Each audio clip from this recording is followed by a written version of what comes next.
बिहार में चुनाव होने को है, लेकिन बहुत लोगों को पिछले बार की जो जानकारी होती, पिछले बार क्या रिजल्ट रहा था, किस सीट का किस जिले में कौन सी पार्टी ने कितने ज्यादा सीट्स लाए, ये बताने के लिए मैंने ये वीडियो चालू किया है। और वेस्ट चंपारण की सबसे पहली, अगर आप बिहार लेजिस्लेटिव असेंबली वाला पेज खोलेंगे तो उसमें वेस्ट चंपारण के बारे में बताएगा। तो मैंने भी ये बताने की कोशिश की है कि कौन कौन कितने वोट्स लाए थे और कौन कैंडिडेट थे। वेस्ट चंपारण में लगभग 9 विधानसभा सीट्स हैं और क्या उसकी स्थिति थी पिछले बार, ये आप इस वीडियो में देखें आगे। तो बिहार लेजिस्लेटिव असेंबली का जो विकिपीडिया का पेज है, इसमें पहला डिस्ट्रिक्ट जो दिखा रहा है वो है वेस्ट चंपारण, जहां पर कुल 9 विधानसभा है। और कौन इसमें विधायक है और पिछली बार कौन कितने वोट से हारे, ये चीजें मैं आपको बताने जा रहा हूं। जैसे ये वाल्मीकि नगर विधानसभा है, जिसमें धीरेन्द्र प्रताप सिंह, इलियास रिंकू सिंह जो जदयू और भाजपा दोनों के गठबंधन के उम्मीदवार थे, जो 74,906 वोट लाए। कुल वोट का परसेंटेज रहा करीब 40%। और सेकंड आए कांग्रेस और आरजेडी के संयुक्त प्रत्याशी, जिन्होंने 53,321 वोट लाया और 28% उसका वोट परसेंटेज रहा। और थर्ड में रहे सुमंत कुमार, जो JAKPL करीब 18,000 वोट लाए, जिनका भी वोट परसेंटेज 9 रहा। तो इस बार देखना है कि वाल्मीकि नगर में ये जो थर्ड ये प्रत्याशी है, यदि ये हट जाए और बसपा जो जिनकी राजद और कांग्रेस से ये लोगों का मिलता जुलता लगभग आइडियोलॉजी है, और LJP इस बार चली जाएगी NDA में, यदि साथ में लड़ती है तो किसका जीत होता है इस बार, वो देखना है। सेकंड है आपका रामनगर विधानसभा, जो भागीरथी देवी है बीजेपी से। इसकी पिछली बार क्या स्थिति थी वो आप यहां पर देख सकते हैं।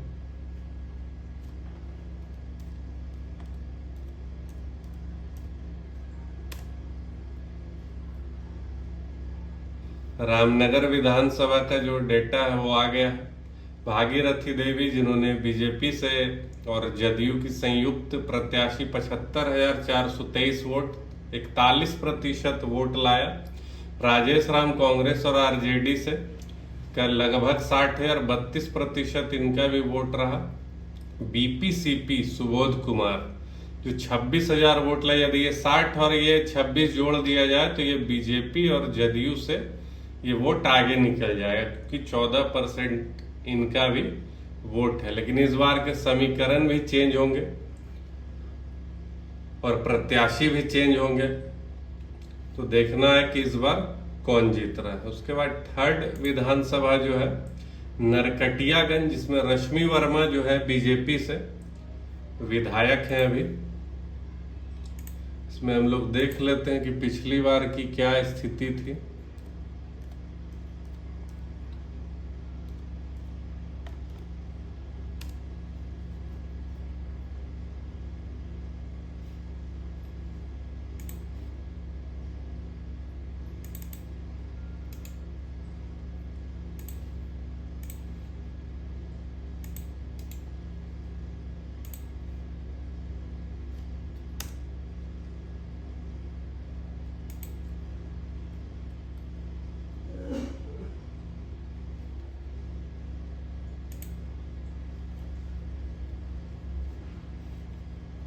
बीजेपी और जदयू से रश्मि वर्मा पिछली बार जीती, 46% इनका वोट रहा।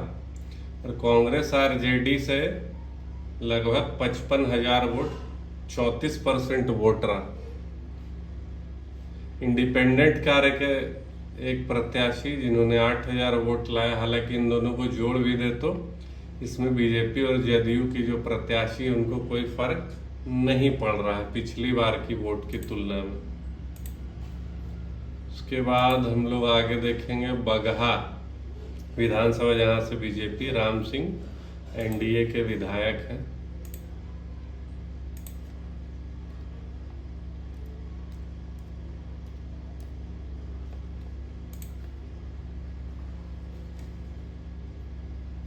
बगहा से राम सिंह, जिन्होंने 90,000 वोट लाया, 51% इनका वोट रहा।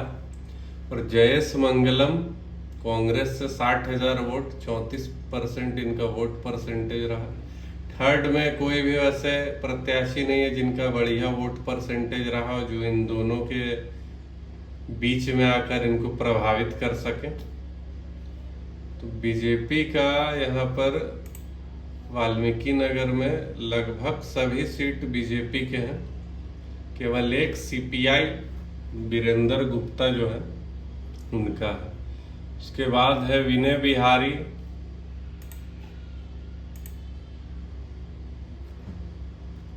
जो विधायक हैं।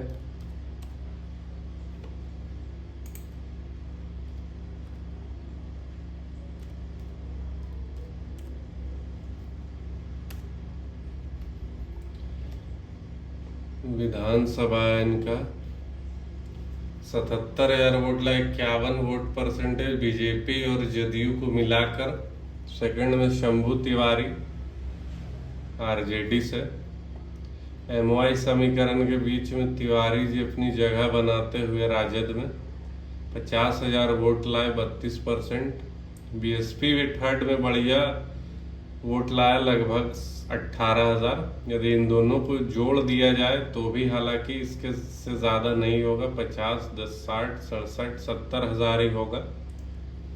फोर्थ में इंडिपेंडेंट है मगर वो कोई काम की दिख नहीं रही है। उसके बाद है नौतन विधानसभा।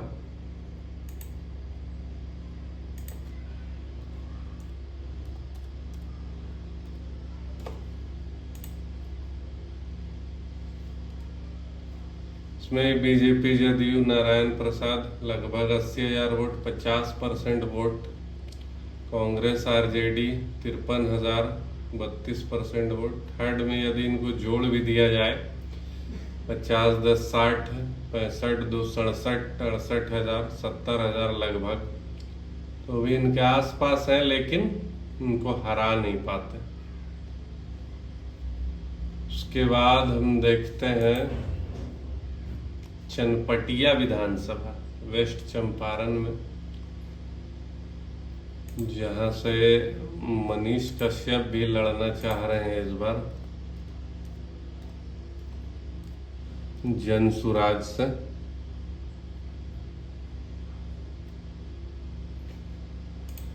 चनपटिया ले नहीं रहा है भाई, यहाँ से कॉपी पेस्ट कर देते हैं। आ गया चनपटिया। उमाकांत सिंह विधायक BJP JDU 49% vote, 84,000। RJD Congress 71,000। Tripurari Kumar Tiwari उर्फ मनीष कश्यप इंडिपेंडेंट में 9,500, 5% वोट। इस बार जन सुराज से फाइट करेंगे। तो देखना होगा, इस बार त्रिशंकु विधानसभा बन रहा है क्योंकि यहाँ पर मनीष कश्यप को जन सुराज का भी साथ मिलेगा इस बार। उसके बाद बेतिया विधानसभा है।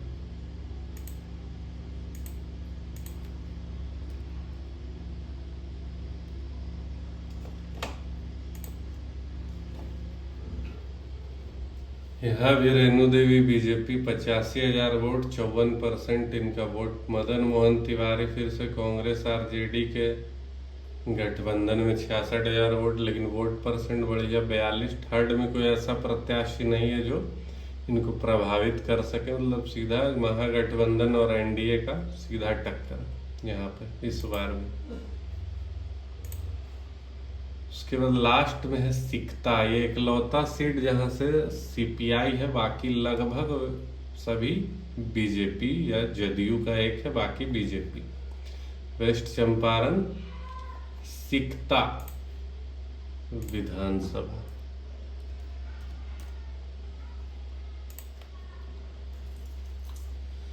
वीरेंद्र गुप्ता सीपीआई। यहाँ तो जदयू बीजेपी का स्थिति गंभीर है। खुर्शीद अहमद जी को कमल का फूल थमाते हुए जदयू और बीजेपी वाले। 36,000 इनका वोट, 22%।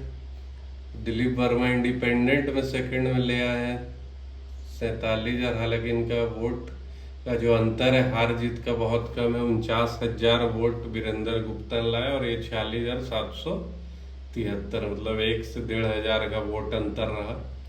तो इस बार भी ये बेहद ही रोचक सीट होने वाला है। AIMIM भी यहाँ पे खड़ा किया था अपना कैंडिडेट, 8500 वोट लाया। हालांकि ये सीट जबरदस्त रहेगा लग रहा है इस बार भी, पिछले बार के रिजल्ट को देखकर। तो ये 9 विधानसभा थे वेस्ट चंपारण के, जहां पर 8 में बीजेपी जदयू और 1 में केवल CPI, यहाँ पर बीजेपी जदयू 3rd नंबर में। तो इसी तरह से आगे बिहार के जितने भी जिला के विधानसभा है उनकी जानकारी आप लोगों तक इसी प्रकार से पहुंचती रहेगी। जय हिंद, जय भारत।